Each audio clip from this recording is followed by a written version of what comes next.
If you ever hear a knock from inside your walls, don't answer it. I used to rent a cheap studio apartment, an old place with thin walls. I didn't mind it until one night around 2 in the morning when I heard knocking. Not from the door, but from inside the wall right behind my bed.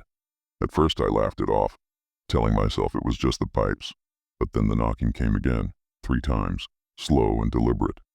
I pressed my ear to the wall, and that's when I heard it. Breathing, slow, heavy breathing, and then a whisper. So close it made my skin crawl. It said, "Move the bed." I didn't. I packed my things and left that apartment the very next morning.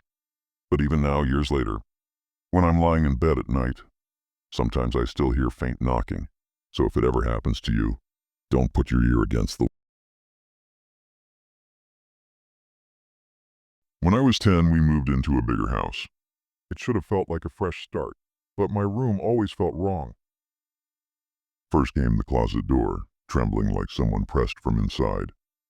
Then the tapping at the second-story window, and the pale hand pressed against the glass. No one believed me. Not my mom, not my stepdad. But then my little brother started screaming about a white lady standing in his doorway with eyes like black holes. The dreams followed me too. She whispered my name in a voice like dry leaves. Some nights I'd wake to find my closet standing open. Then came the storm. My window lock clicked open by itself. The glass slid wide. She climbed in, floating, taller than anyone I'd ever seen.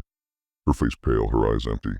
She leaned so close I felt her cold breath as she whispered my name. I screamed. My parents rushed in, but the window was locked tight again, as if nothing had happened. We stayed 3 more years. The visits never stopped.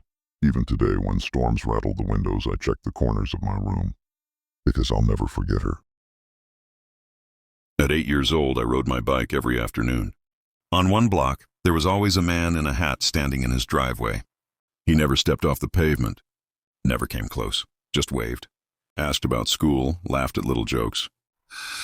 He seemed to know things about me I never told him, that I had a little brother, that my dad bought a new car. Maybe he was just observant, I thought. Then one week he wasn't there anymore. The driveway was empty. A woman appeared instead.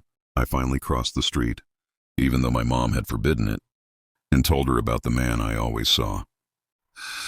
Her face went pale. She said her husband had died the year before. His name was Harold. She showed me a photo. Same hat, same smile, except in the picture he had a scar across his cheek.